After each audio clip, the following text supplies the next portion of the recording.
الحمد لله الواحد القهار العزيز الغفار مقدر الأقدار وخالق السماوات السبع والأراضين ومكور الليل عن النهار، تذكرة لأولي القلوب والأبصار وتذكرة لأولي الألباب والاعتبار، الذي أيقظ من خلقه من استطاع فزهدهم في هذه الدار وشغلهم بمراقبته وإدامة الأفكار وملازمة الابتعاد والابتكار، ووفقهم للدأب في طاعته والتأهب لدار القرار والحذر مما يسقطه ويوجب دار البوار والمحافظة على ذلك مع تغاير الأحوال والأطوار. أحمده أبلغ حمد وأزكاه وأشمله وأنماه، وأشهد أن لا إله إلا الله البر الكريم الرؤوف الرحيم، وأشهد أن محمدا عبده ورسوله وحبيبه وخليله الهادي إلى صراط مستقيم والداعي إلى دين قويم، صلوات الله وسلامه عليه وعلى سائر النبيين ومن تبعهم بإحسان إلى يوم الدين. سبحانك لا علم لنا إلا ما علمتنا إنك أنت العليم الحكيم. اللهم علمنا ما ينفعنا وانفعنا بما علمتنا وارزقنا عملا صالحا وتقبل منا. اللهم أرنا الحق حقا وارزقنا اتباعه وأرنا الباطل باطلا وارزقنا اجتنابه. اللهم اجعلنا ممن يستمعون القول فيتبعون أحسنه. اللهم طهر قلوبنا من النفاق وأعمالنا من الرياء وألسنتنا من الكذب وأعيننا من الخيانة، إنك تعلم خائنة الأعين وما تخفي الصدور برحمتك يا عزيز يا غفور. أحبابي الجمع المباركون، السلام عليكم ورحمة الله وبركاته. الحمد لله. قبل أن أخوض في حديث أود أن أسألكم سؤالا: لماذا المصلون يحفظون نعالهم فوق سجودهم؟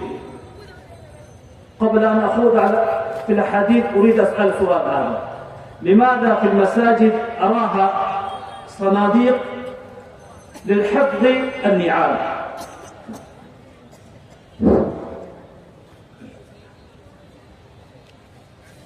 মেহমান মুকাররম তিনি খুতবা শেষ করে আপনাদের কাছে একটা প্রশ্ন করতেছেন যে আমরা যে মসজিদে যাই, মসজিদে যাওয়ার সময় আমরা জুতাগুলো হাতে করে মসজিদের ভিতর নিয়ে যাই, নেওয়ার পর মসজিদের ভিতর নিয়ে রাখি, কি জন্য রাখি? এই সওয়ালটা আপনাদের কাছে করেছে। কি জন্য রাখি একটু বলি। আমরা হেফাজতের জন্য রাখি, যাতে করে কোন চোর যেন আমার জুতা চুরি না করতে পারে। এই জন্য আমরা মসজিদের ভিতরে জুতা নিয়ে যাই। أحبابي الكرام، الرسول صلى الله عليه وسلم يقول: العهد الذي بيننا وبينهم الصلاة، فمن تركها فقد كفر. نحن نعلم هذا جيدا، ولكن ما قال للسارق. إذن تارك الصلاة مجرم أو أخطر من السارق والزاني وشارب الخمر. لماذا المجتمع يتعاون مع تارك الصلاة؟ لماذا لا يشعره أن المجتمع يرفضون رفضا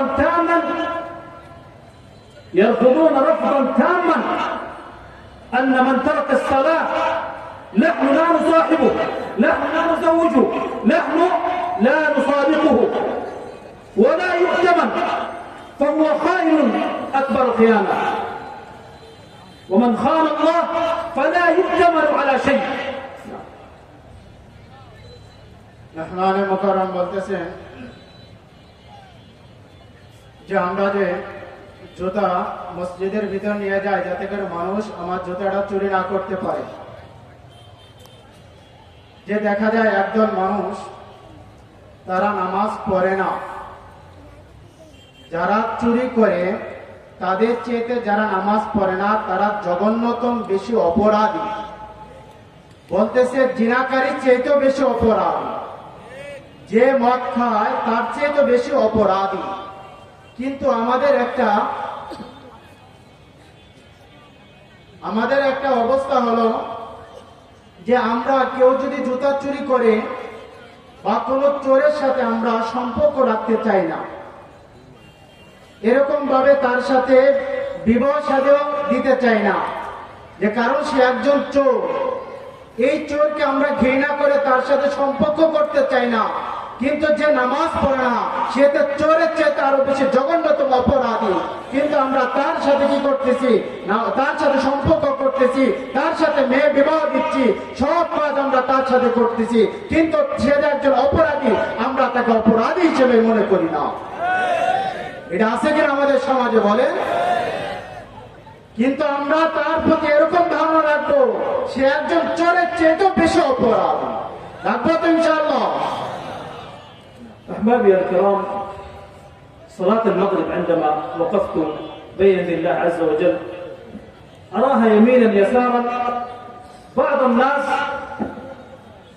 يشاهدونني أو يحدقون بي كأنها مشاهدة. أتى رجل من السعودية، دعني نراه، كأنه ما رآها في حياته أبدا. أنا أقول لهم تعالوا صلوا معنا، وإذ بعض الناس يهربون. أنت ما أدى فائدتك يا أيها المكرم، ما فائدتك أن تشاهدني؟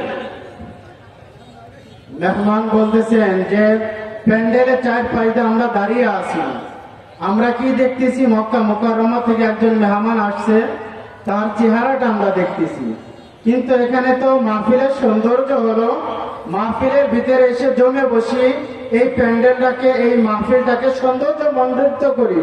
এই জন্য সবাই উদাহরণ আহ্বান জানাচ্ছেন, আমরা যারা আশপাশে যারা দাঁড়িয়ে আছি আমরা সবাই প্যান্ডেলের ভিতরে চলে আসি।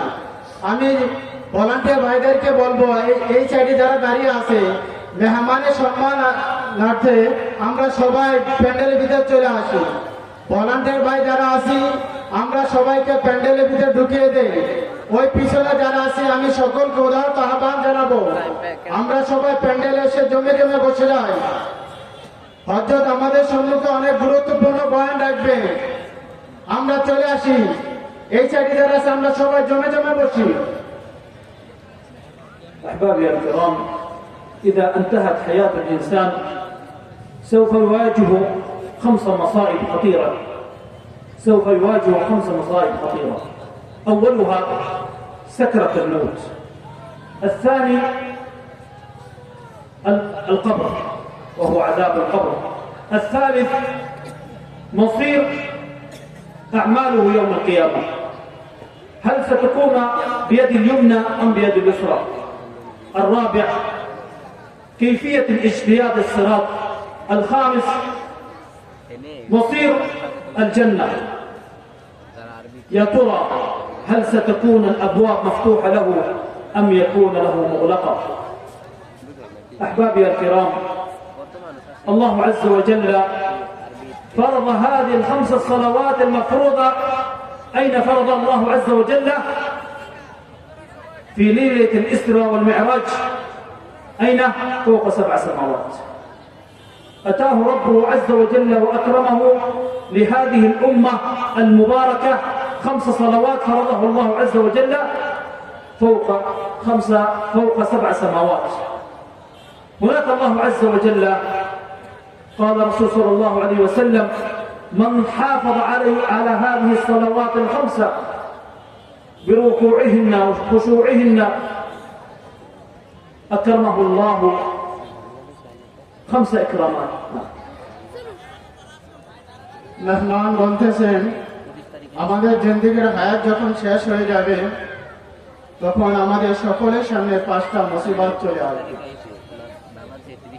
একটা হলো মৃত্যুর যন্ত্রণা।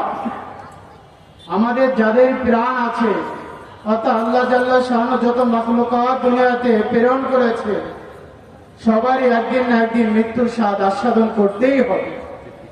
ঠিক তদরূপ ভাবে যখন আমাদের জিন্দেগির হায়াত শেষ হয়ে যাবে আমাদের সম্মুখে 5টা মুসিবত চলে আসবে।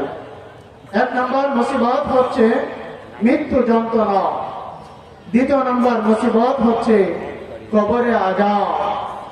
আমি যে কবরে যাব কবর কি আমার জন্য শান্তির ব্যবস্থা আছে না আযাবের ব্যবস্থা আছে? এটা দ্বিতীয় নম্বর মুসিবত। তৃতীয় নম্বর মুসিবত হলো কাল কিয়ামতের ময়দানে আল্লাহ জাল্লা শানুহু আপনার আমার আমল নামা ডান হাতে দান করবেন না বাম হাতে দান করবেন, এই একটা পেরেশানি চলে আসবে। চতুর্থ নম্বর পেরেশানি হলো জান্নাতে যেতে হলে পঞ্চরত পাড়ি দিয়ে যেতে হবে। এই পঞ্চরত আমি কিভাবে পাড়ি দিব? পঞ্চম নম্বর মুসিবত হলো আমার জন্য জান্নাতের দরজা খোলা থাকবে কি থাকবে না? যখন কোন বান্দা জিন্দেগির হায়াত শেষ হয়ে যায় তখন তার কাছে পাঁচটা মুসিবত আসে। কয়টা মুসিবত ভাই? কয়টা? পাঁচটা মুসিবত আসে। আল্লাহ জাল্লা শানুহু এই পাঁচটা মুসিবত থেকে মুক্তি পাওয়ার জন্য আল্লাহ জাল্লা শানুহু এই উম্মতের উপরে 5 ওয়াক্ত নামাজ ফরজ করে দিয়েছে। রাসূল আকরাম সাল্লাল্লাহু আলাইহি ওয়াসাল্লাম বলেন, যদি কোন বান্দা খুশু খুজুর সাথে এই 5 ওয়াক্ত নামাজ আদায় করে আল্লাহ জাল্লা শানুহু তার এই পাঁচটা মুসিবতকে দূর করিয়া দিবে। এর আগে মেহমান একটা কথা বলছেন, সেটা হলো আল্লাহ জাল্লা শানুহু এই 5 ওয়াক্ত নামাজ কোথায় ফরজ করছেন? আরশে আজিমে রাসূল আকরাম সাল্লাল্লাহু আলাইহি ওয়াসাল্লামকে বুলাই নিয়ে প্রথমে 50 ওয়াক্ত ফরজ করে দিয়েছিল। এরপর বারবার যাওয়া আসার কারণে এক পর্যায়ে 5 ওয়াক্ত ফরজ করে দিয়েছে। কিন্তু যদি আমরা 5 ওয়াক্ত নামাজ আদায় করি আল্লাহ জাল্লা শানুহু আপনার আমার আমল নামায় 50 ওয়াক্ত নামাজ পড়া সওয়াব দান করিয়ে দিবেন। أحبابي الكرام، الله عز وجل عندما يعطيه الله عز وجل أو يخفف عنه سكرة الموت، عندما يأتي الملائكة لمقابلة هذا العبد الصالح يلبسون أو يأتون بملابس بيضاء يراه بمد البصر، يجلس أمامه. عندما نقول يحضرون للدوام في وقته وللمستشفى قبل موعده، ولكن عندما يأتي صلاة الفجر ينام عليه. أحبابي الكرام، الله عز وجل يقول: بل تؤثرون الحياة الدنيا والآخرة خير وأبقى. أحبابي الكرام، نحن نحب ألا نغيب في الدوام، نحضر أولا بأول للمستشفى، أخاف أن الدكتور سيذهب إليه، أن أحضر قبل موعدي، وللمقام نحضر قبل موعدي، ولكن عندما يأتي صلاة الفجر ننام. لذلك أصبح حالنا মেহমান মুকাররম বলতেছেন যে 5 ওয়াক্ত নামাজ পড়লে যে আল্লাহ জাল্লা শানুহু 5টা পুরস্কার দান করবেন, এর মধ্যে 1 নম্বর পুরস্কার হলো তার মৃত্যু যন্ত্রণা আসান করিয়ে দিবে। কিভাবে আসান করবেন? যখন কোন নেককার ব্যক্তির মৃত্যুর সময় ঘনিয়ে আসে তখন ফেরেশতারা তার সামনে আসে। ফেরেশতারা সাদা কাপড় পরিহিত অবস্থায় তার কাছে আগমন করে। তার সামনে এই পরিমাণ ফেরেশতা এসে বসে যায়, তার চোখের দৃষ্টি যত দূর পর্যন্ত যায় তত দূর পর্যন্ত ফেরেশতারা সাদা পোশাক পরিহিত অবস্থায় বসে যায়। বসে বসে এরপরে মেহমান মুকাররম তিনি বলতেছেন, দেখো আমরা তো নামাজের ক্ষেত্রে অনেক অলসতা করি। যদি কেউ ডাক্তারের কাছে যায় তাহলে দেখা যায় ডাক্তার যেই সময় দেখবে তার আগে যায় সে তার চেম্বারে বসে থাকে। কেউ বাহিরে যাবে, বাহিরে যাওয়ার ক্ষেত্রে বিমানবন্দরে তার যখন ফ্লাইটের টাইম, তার 2-3 ঘন্টা আগে সে বিমানবন্দরে পৌঁছে যাও। কিন্তু ফজর নামাজের সময় হয়ে যাও, কিন্তু আমরা ঘুমিয়ে থাকি, ফজর নামাজের গুরুত্ব দিচ্ছি না। মেহমান বলতেছে এর দ্বারা আমরা দুনিয়াকে প্রাধান্য দিচ্ছি, আখিরাতকে আমরা প্রাধান্য দিচ্ছি না। বলতেছে বালতো ফিরুনাল হায়াতাদ দুনিয়া, আমরা দুনিয়ার হায়াতটাকে প্রাধান্য দিচ্ছি দুনিয়ার কাজের ক্ষেত্রে, কিন্তু নামাজ না পড়ে আমরা ঘুমিয়ে আছি। অথচ উচিত ছিল ফজরের সময় না ঘুমিয়ে যে জামাত দাঁড়ানোর আগে আমরা মসজিদে চলে যাব। عندما تحافظ على صلاة الفجر يطمئن القلب. دائما الذي يحافظ على صلاة الفجر تجده مطمئن القلب هذا الشخص. وكذلك أحبابي الكرام يحسن الله خاتمته. والدليل ما هو الدليل؟ الدليل ما ذكر الله عز وجل في سورة الفجر. الله عز وجل بدأ بسورة الفجر والفجر، بدأ بسورة والفجر، وانتهت بمنادات الملائكة عند احتضار. ماذا قال؟ أنا أعطيكم دليل من القرآن. عند احتضار الملائكة ماذا يقول؟ يا أيتها النفس المطمئنة ارجعي إلى ربك راضية مرضية فادخلي في عبادي وادخلي جنتي. الذي يحافظ على صلاة الفجر الله عز وجل يجعله مطمئن القلب ويحسن الله خاتمته. والدليل هذا الدليل الله عز وجل عند احتضار الموت يرسله الله عز وجل الملائكة، والملائكة يقول في احتضاره يقول النفس الذي اطمأنت بذكر الله اليوم اخرجوا.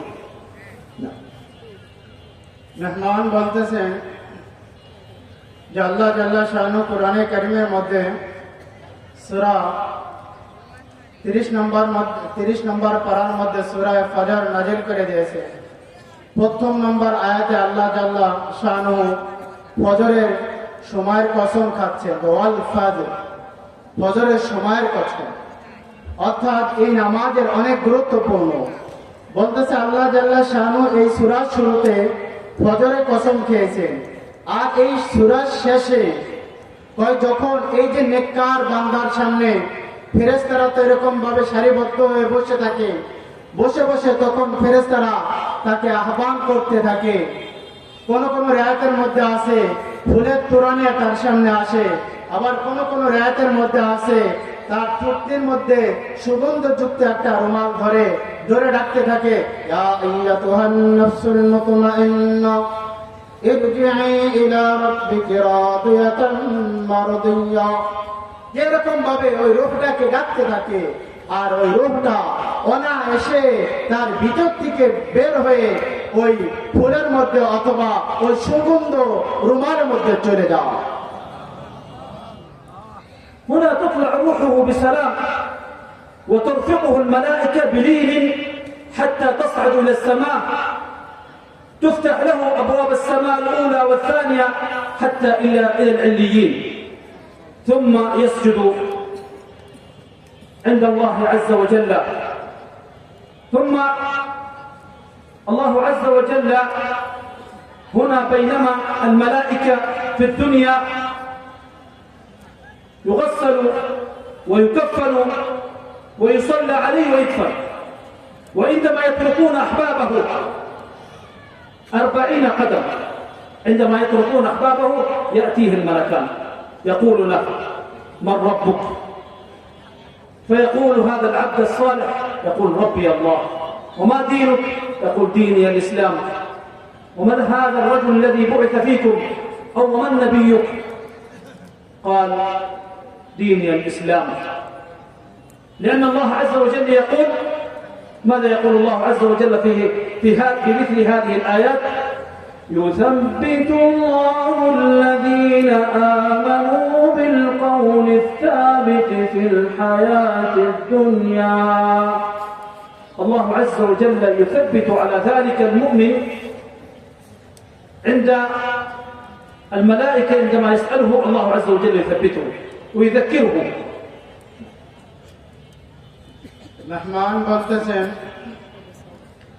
যখন রূহটা ওই সুগন্ধযুক্ত রুমালের মধ্যে চলে যায়, তখন ফেরেশতারা তাকে স্বাগতম জানিয়ে জানিয়ে প্রথম আসমানের দিকে নিয়ে যাওয়া হয়। প্রথম আসমানে যাওয়ার পরে প্রথম আসমানের দরজা খুলে যায়। প্রথম আসমানে আরেকজন ফেরেশতা তারা রিজার্ভ থাকে, এই রূহটাকে তাদের কাছে সুপর্দ করে দেয়। তারা দ্বিতীয় আসমান, তৃতীয় আসমান, চতুর্থ আসমান, এরকম ভাবে এই রূহটাকে এই লিগিনের মধ্যে নিয়ে যাওয়া হয়। অর্থাৎ যারা নেককার হবে তাদের ইন্তেকালের পরে তাদের রূহটা এই লিগিনের মধ্যে নিয়ে যাওয়া হয়। তো ওই রূহটা এই লিগিনের মধ্যে থাকে, আর এদিক দিক দিয়ে তাকে গোসল দেওয়ানো হয়, তার জন্য কবর খনন করা হয়, এরকম ভাবে তার জন্য কাপড় প্রস্তুত করা হয়। তারপর যখন গোসল দেওয়ার পরে তার গায়ে কাপড় পরিধান করে দেওয়া হয়, এরপরে তার জানাজা করা হয়। এরপরে যখন তাকে কবরের মধ্যে রাখা হয়, রাখার পরে যখন আমরা তাকে দাফন করে চলে আসি, এরপর মুনকার নাকি দুইজন ফেরেশতা তার কবরের মধ্যে আগমন করে। আসার পরে তাকে জিজ্ঞাসা করে, মান রব্বুকা, তোমার রবকে? কারণ সে তো নেককার ছিল, আল্লাহ তাআলাকে রব হিসেবে মনে করেছেন, দুনিয়াতে চলছে আল্লাহ তাআলার হুকুম মোতাবেক চলছেন, আল্লাহ তাআলা যেইভাবে চলতে বলেছেন সে ওইভাবে তার জিন্দেগীর হায়াতটাকে ওই পথে পরিচালিত করেছেন। তখন তার জবান দ্বারা বের হয়ে আসে, আমার রব হলো রব্বি আল্লাহ, আমার রবকে আল্লাহ। এরপরে তাকে দ্বিতীয় প্রশ্ন করেন, আমান দীনুকা, তোমার দিন কি? তখন সে তো ইসলামকে দিন মেনে নিয়েছে, সে তো ইসলামকে তার 3.5 হাত বডির মধ্যে ফিট করেছিল। রাসূল সাল্লাল্লাহু আলাইহি ওয়াসাল্লামের সুন্নাত মোতাবেক সে তার জিন্দেগি অতিবাহিত করেছিল। তখন সে বলে, আমার দিন হলো দ্বীনুল ইসলাম, আমার দিন হলো দ্বীনুল ইসলাম। এরপরে তাকে তৃতীয় নম্বর প্রশ্ন করা হবে যে, ওমান হাযার রাজুলুল্লাযী বুইসা ফীকুম, এই ব্যক্তিকে যাকে তোমাদের কাছে প্রেরণ করা হয়েছিল। তখন রাসূল সাল্লাল্লাহু আলাইহি ওয়াসাল্লামের চেহারা বা সে যেখানে শায়িত হবে সেখান থেকে নিয়ে রাউজা আথার পর্যন্ত মাঝখানে যত প্রতিবন্ধকতাগুলো আছে, আল্লাহ জাল্লাহ সমস্ত প্রতিবন্ধকতাগুলোকে সরিয়ে দিবে। সে তার কবরে শুয়ে আল্লাহ রাসূল সাল্লাল্লাহু আলাইহি ওয়াসাল্লামকে দেখতে পাবে।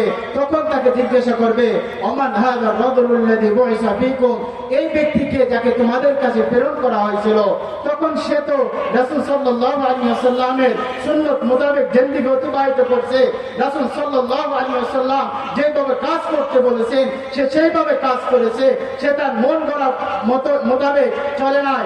আল্লাহ রাসূল সাল্লাল্লাহু আলাইহি ওয়াসাল্লাম একদিকে দেখাইলো রাস্তা, সে তার মন গড়া অন্যদিকে চলে নাই। এই জন্য তখন সে বলবে, এ তো আর কেউ না, তিনি তো জনাবে মুহাম্মদুর রাসূলুল্লাহ সাল্লাল্লাহু আলাইহি ওয়াসাল্লাম। أحبابي الكرام، كم يحتاج الإنسان يتصف صفات الله عز وجل يجعله من المورثين بالجنة؟ كم صفات؟ 6 صفات. 6 صفات. أي شخص يتصف بهذه الصفات الله عز وجل يجعله من الوارثين بالجنة. دعنا نعد معا. الله عز وجل يقول في سورة المؤمنون: قد أفلح المؤمنون الذين هم في صلاتهم خاشعون والذين هم عن اللغو معرضون والذين هم للزكاة فاعلون والذين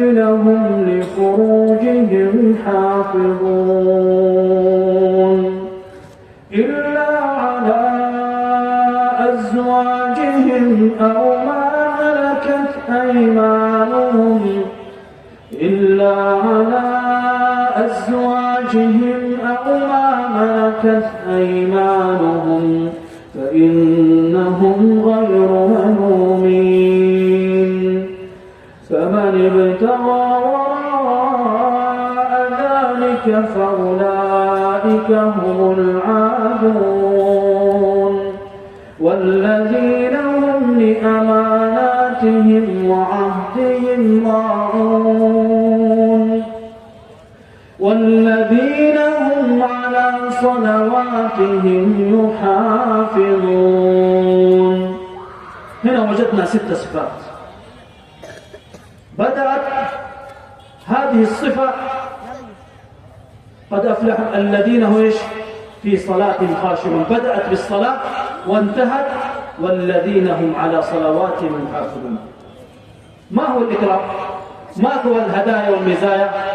اسمعوا، الله عز وجل يقول أولئك هم الوارثون الذين يرثون الفردوس هم فيها خالدون. ما هو الفردوس؟ الذي لا يبغون عنها حولا. هذا الفردوس لا يريدون شيئا مقابله شيئا آخر، هذا هو الفردوس. أحبابي الكرام، من يتصف هذه الصفات الحمية الجميلة، من يتصف هذه الصفات الله عز وجل يورثه كما يورث الولد من أبيه.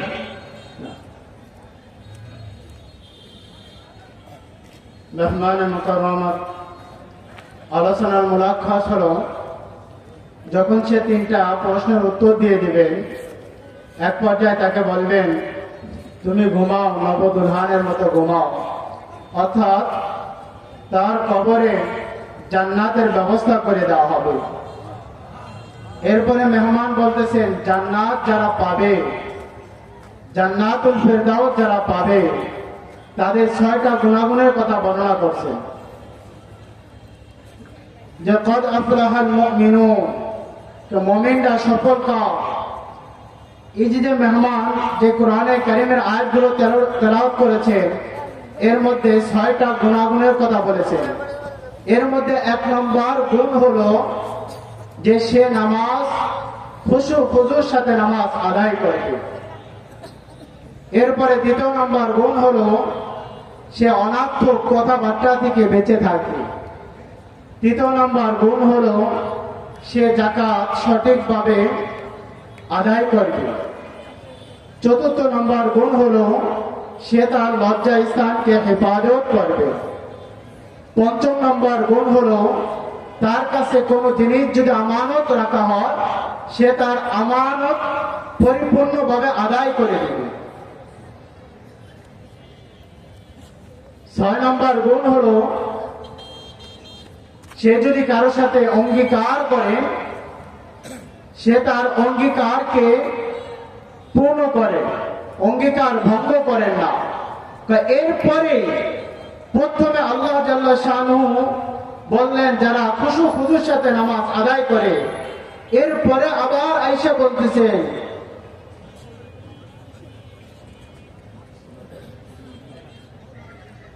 যে শেষে বলতেছেন এই 6টা গুণ বর্ণনা করার পরে বলতেছেন শেষ নম্বর হলো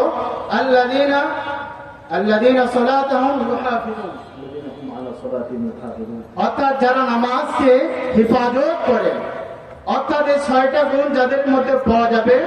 শেষ নম্বর আয়েশা বললেন যারা নামাজকে হেফাজত করেন বা যারা এরকম ভাবে নামাজকে হেফাজত করবেন তারা কিসের ওয়ারিশ হবে? বলতেছেন তারা জান্নাতুল ফিরদাউসের ওয়ারিশ হয়ে যাবে। أحبابي الكرام، أما العاصي وشدة الموت، عندما يكون سكرة الموت للعاصي عصمنا الله وإياكم من هذا الفرقة، عصمنا الله وإياكم. العاصي الذين عصى الله من كبائر الذنوب والكفار يشملون على هذا. أما العاصي وشدة الموت عند احتضار الملائكة عند موته يحضرون بصورة بشعة، ثم يجلسون بمنظر يخاف منها أو ينفر النفس أو ينفر الروح، فروحه يتعلق بالجسد لا يرغب يخرج من الجسد، فعند ذلك الملائكة تضرب بصدره لكي تخرج الروح من صدره حتى يخرج الروح من شدة الفرق. ثم بعد ذلك الملائكة تأخذه ثم تلفه بقماش نتن، أكرمكم الله، بقماش نتن يلفها ثم تصعد إلى السماء. وثم هناك لا تفتح له ماذا؟ السماء لا تفتح له. لماذا؟ لأنه في الدنيا ما كان يعمل صالحا حتى فتحت له هذه الطرق، ما يفتح له ماذا؟ ما يفتح له أبواب السماء. الله عز وجل يقول في سورة الأعراف: والذين كذبوا بآياتنا واستكبروا عنها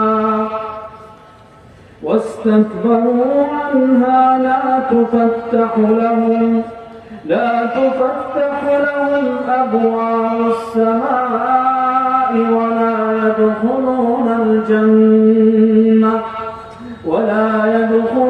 الجنة حتى يلج الجمل في سم الخياط. الله عز وجل يقول للعبد العاصي أو للعبد الكافر: إذا أردت الدخول الجنة ادخل هذه الجمل في هذه الإبرة، هل تستطيع ذلك؟ قال: لا تستطيع، إذا لا تدخل الجنة. মেহমান বলতেছেন যে 5 ওয়াক্ত নামাজ পড়লে যে আল্লাহ তাআলা 5টা পুরস্কার দান করবেন, এর মধ্যে 1 নম্বর পুরস্কার কি ছিল? তার মৃত্যু যন্ত্রণা আসান হয়ে যাবে। এটা তো একটা মুমিনের সাথে আচরণ করা হবে, অনেক সুন্দরভাবে তার রূহটা বের হয়ে যাবে। যদি কোনো নাফরমানের রূহ বের করার জন্য ফেরেশতারা আসে, তাদের অবস্থা কিরকম হয়? তারা অনেক বিভীষিকাময় এক চেহারা নিয়ে তার কাছে আগমন করে। আসার পরে রূহটাকে ডাকতে থাকে, ইয়া আইয়াতুন নাফসুল খাবিস, হে খারাপ রূহ তুই বের হয়ে আয়। তখন দেখা যায় রূহটা সহজে বের হয় না। তখন রূহটা কখনো দেখা যায় পায়ের তলায় চলে যায়, আবার যখন ওই যায় ধরার জন্য যায় আঙ্গুলের মাথার চলে আসে। এখানে যখন ফেরেশতারা ধরার জন্য আসে তখন মাথার উপরে চলে যায়। রূহটা তার পুরো শরীরের মধ্যে বিভিন্ন জায়গায় দৌড়াদৌড়ি করতে থাকে। এক পর্যায়ে ফেরেশতারা তার বুকের মধ্যে একটা থাবা মারে। তার বুকের মধ্যে একটা থাবা মারে। ওই থাবা মারার সাথে সাথে তার প্রত্যেকটা রগ নিশা থেকে রূহটা বের হয়ে আসে। রূহটা যখন বের হয়ে আসে তখন দুর্গন্ধ একটা রুমালের মধ্যে তার রূহটাকে পেঁচানো হয়। ওই রূহটাকে নিয়ে আসমানের দিকে যা আরম্ভ করে দাও। ওই রূহ থেকে দুর্গন্ধ ছড়াইতে থাকে। ফেরেশতারা জিজ্ঞাসা করে, মান কে? তখন ফেরেশতারা বলে, ফুলান ইবনে ফুলান, অমুকের ছেলে অমুক। তখন ফেরেশতারা বলে, লাআনাল্লাহু আলাইহি, এর উপর আল্লাহ তাআলা লানত করুক, এর উপর আল্লাহ তাআলা লানত নাযিল হোক। এরকম বা আসমানে নিয়ে যাওয়া হয়, কিন্তু এর জন্য আসমানের দরজা খুলে না। কি করে না? এর জন্য আসমানের দরজা খুলে দেয় না। তখন তার রূহটাকে সিজ্জিনের মধ্যে নিক্ষেপ করে দেওয়া হয়। অর্থাৎ যারা জাহান্নামী হবে তাদের রূহটাকে সিজ্জিনের মধ্যে নিক্ষেপ করা হয়, আর যারা জান্নাতি হয় তাদের রূহটাকে ইল্লিয়িনের মধ্যে নিয়ে যাওয়া হয়। মেহমান সূরা আরাফের আয়াত দ্বারা তিনি দলিল দিয়েছেন। আল্লাহ জাল্লা শাআনহু বলেছেন, যারা নাফরমানি করে, যারা অহংকার তাকাব্বুরি করে, তা আল্লাহ তাআলা তাদের জন্য আসমানের দরজা খুলে দেন না। কারণ এত পাপিষ্ঠ ছিল, এত গুনাহগার ছিল, এই জন্য তার দরজা খুলে দেন নাই। এরকম ভাবে মেহমান বলতেছেন যে কাল কিয়ামতের ময়দানে আল্লাহ জাল্লা শাআনহু একজন কাফেরকে বলবেন, তুমি কি জান্নাতে যেতে চাও? তখন সে বলবে, হ্যাঁ আমি তো যেতে চাই জান্নাতে। তখন আল্লাহ তাআলা বললেন, তোমার জান্নাতে যাওয়াটা হলো এরকম। সূরা আরাফের আয়াত তেলাওয়াত করছে, তার তরজমা করতেছি, যে সুয়ের ছিদ্র আছে না, তাকে জিজ্ঞাসা করবে, এই সুয়ের সামান্য ছিদ্র দিয়ে একটা উট কি ঢুকাইতে পারবা? একটা উট কি ঢুকবে?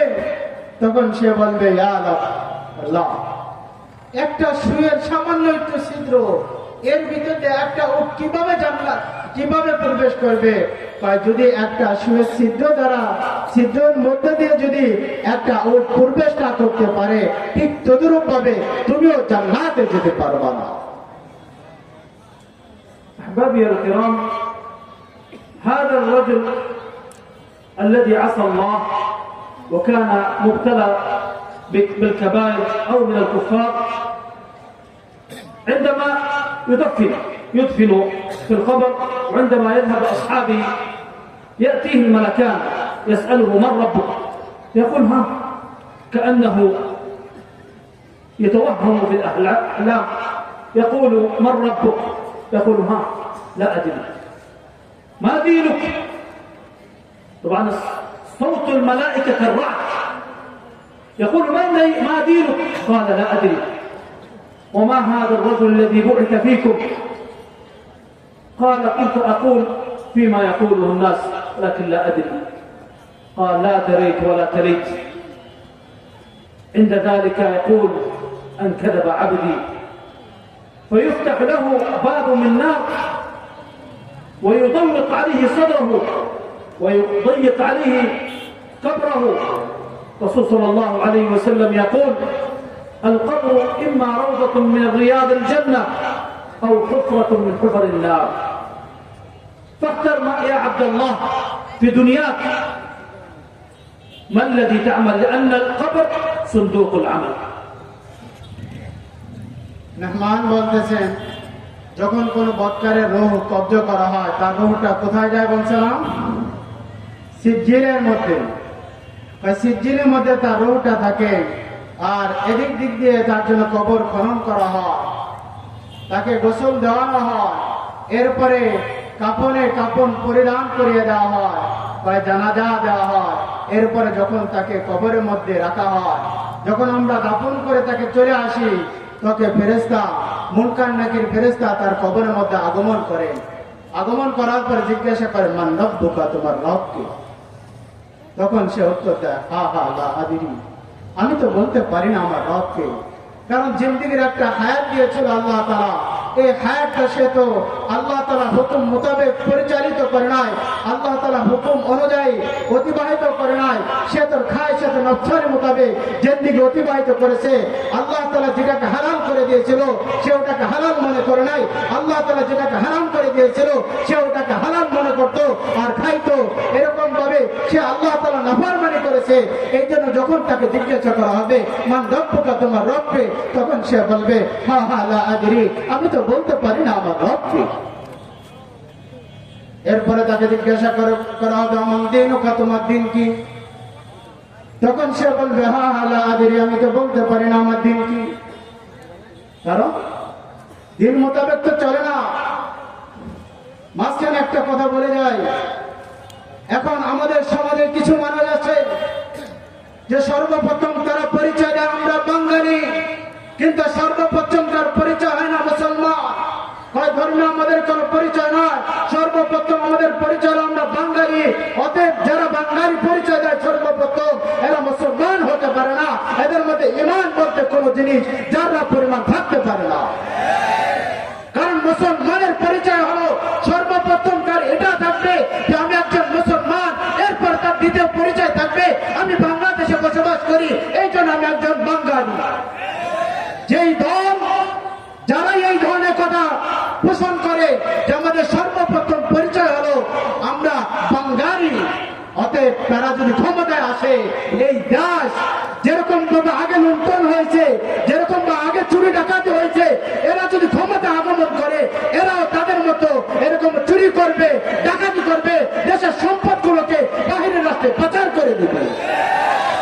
এই জন্য মুহতারাম হাজিরিন, বাংলাদেশের সামনে নির্বাচন আসলে যারা ক্ষমতায় আসলে দেশ চুরি মুক্ত হবে, ডাকাতি মুক্ত হবে, লুণ্ঠন মুক্ত হবে, বাংলাদেশের সম্পত্তি বাইরের রাষ্ট্রে যারা প্রচার করবে না, আমরা তাদেরকেই ভোট দিয়ে বাংলার পার্লামেন্টে প্রেরণ করবো তো ইনশাআল্লাহ।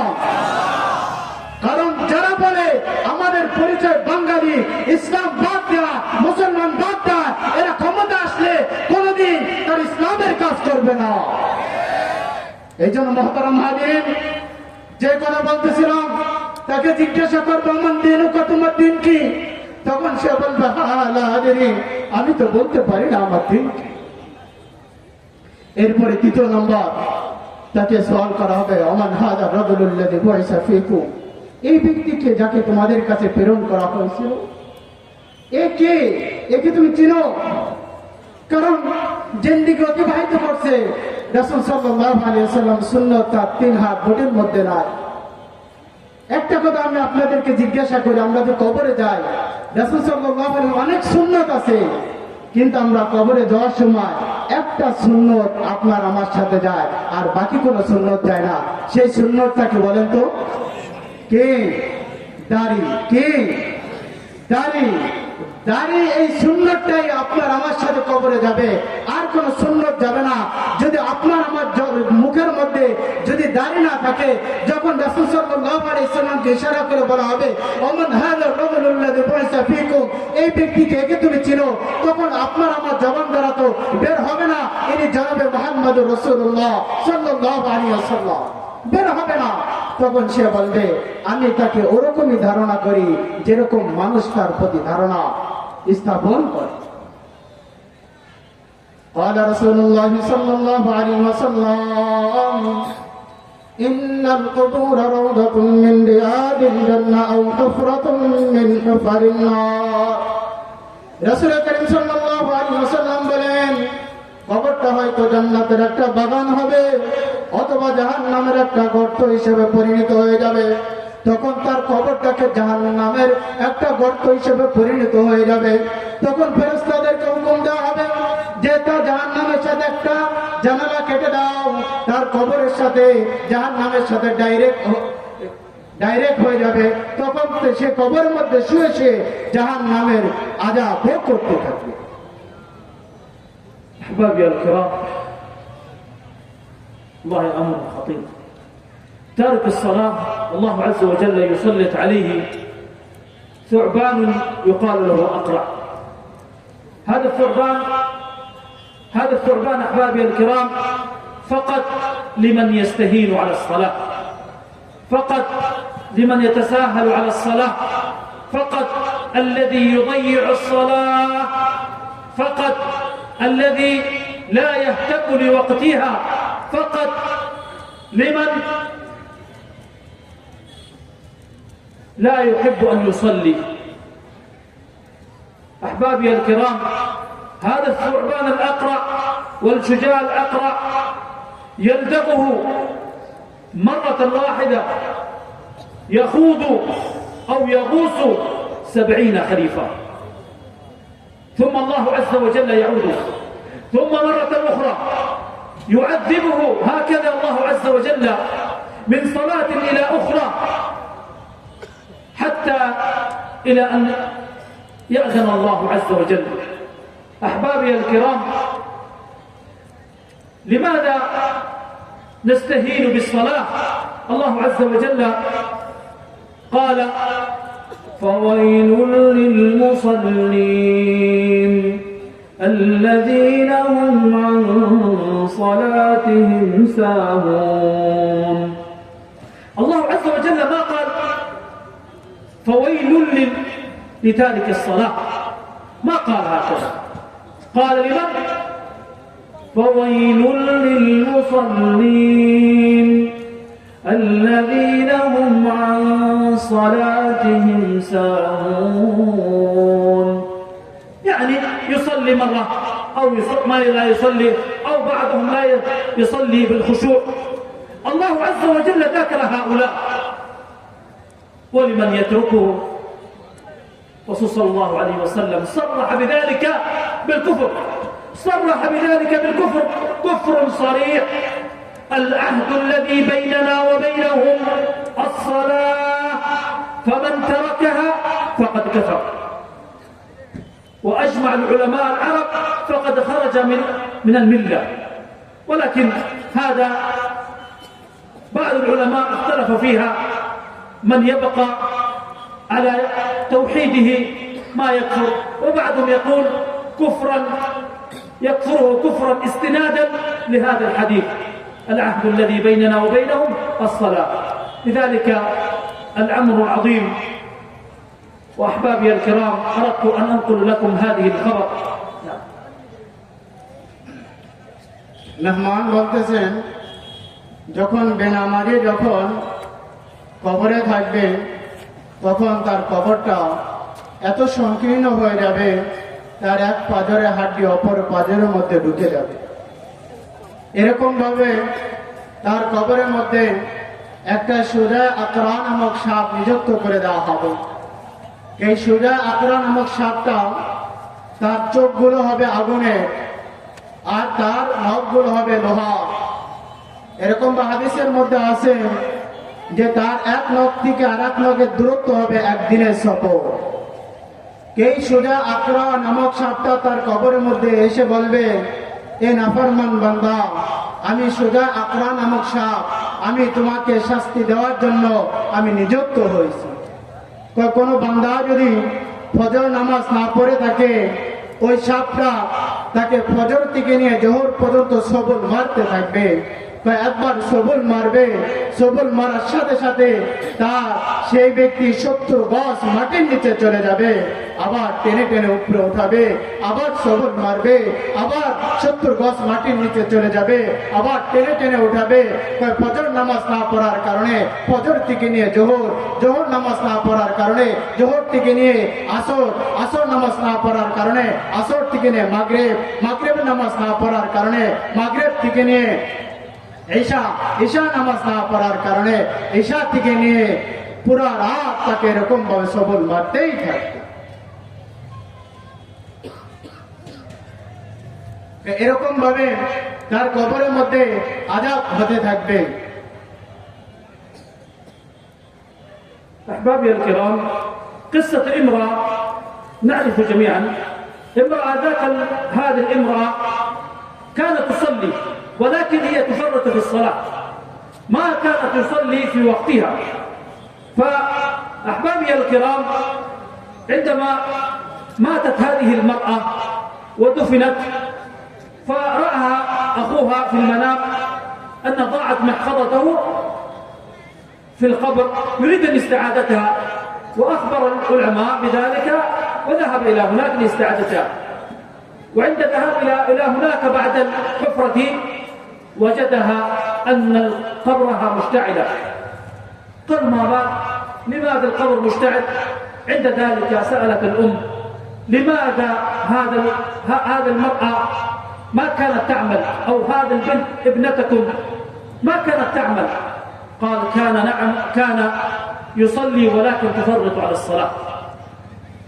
كانت تصلي ولكن تفرط على الصلاة. أحبابي الكرام، إذا كان المصلون لهم عذاب هكذا فما بالك بتارك الصلاة. মেহমানের স্বল্পতার আমি তর্জমা করতেছি না, সময় স্বল্পতার কারণে, যেটা প্রয়োজনীয় আমি এই কথাগুলো আপনাদের সম্মুখে বলতেছি। যে মেহমান এখন আরেকটা ঘটনা বর্ণনা করতেছেন, যে মদিনার মধ্যে একটা প্রসিদ্ধ ঘটনা। একবার একটা মেয়ে ইন্তেকাল করে, তখন তার ভাই তাকে দাফন করে চলে আসে। চলে আসার পরে সে পকেটে হাত দিয়ে দেখেন তার মানিব্যাগ নাই। তার একিন হয়ে গেছে যে আমার মানিব্যাগটা হয়তো কবরের মধ্যে আমি নেমেছিলাম, কবরের মধ্যে পড়ে গিয়েছে। এই জন্য সে কবরে গেলেন। কবরে যাওয়ার পর কবর খনন করা আরম্ভ করলেন যে আমি আমার মানিব্যাগটা নিয়ে আসি। যখন কবর খনন করা আরম্ভ করলেন, কবর খনন করার পর দেখতেছে তার কবরের মধ্যে আগুন জ্বলতেছে। তখন সে চিৎকার দিয়ে দৌড়ায় বাড়িতে চলে গেলেন। যাওয়ার পরে বললেন, মা আমার বোন কি অপরাধ করত, সে কি গুনার কাজ করত, আমি তো তার কবরের মধ্যে আগুন দেখে আসলাম।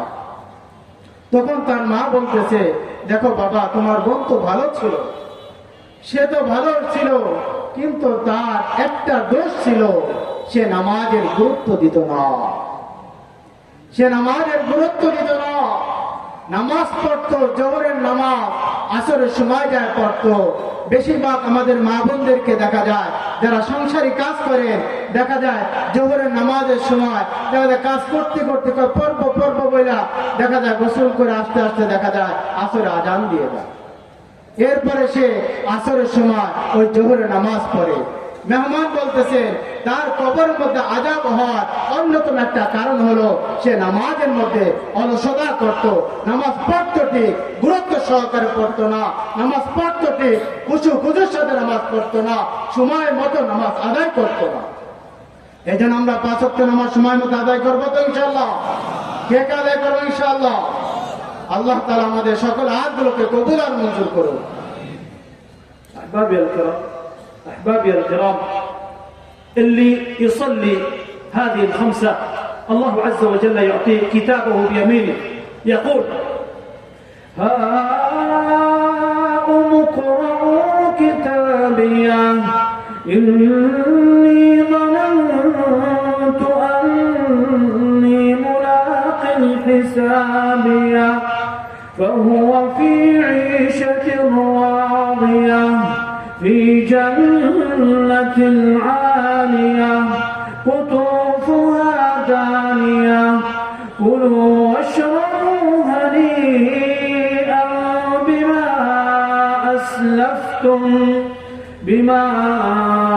أسلفتم في الأيام الخالية. والذي يعطى كتابه بشماله ماذا يقول؟ فيقول يا ليتني لم أوت كتابيه ولم أدر ما حسابيه يا ليتها كانت القاضية ما أغنى عني ماليه هلك عني سلطانيه خذوه فغلوه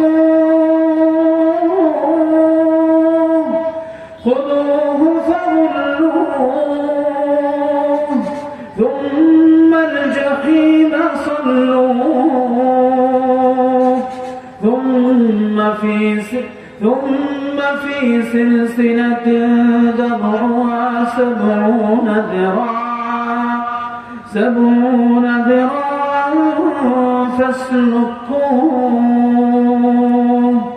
إنه كان لا يؤمن بالله العظيم ولا يحض على طعام المسكين فليس له اليوم هاهنا حميم ولا طعام إلا من غسلين.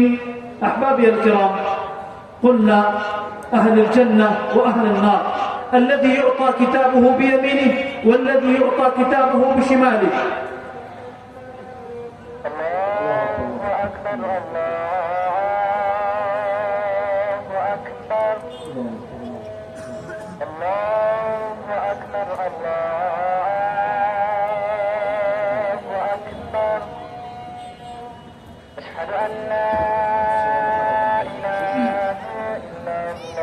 এখানে আজান হবে, নামাজ হবে, আমরা কেউ না উঠি।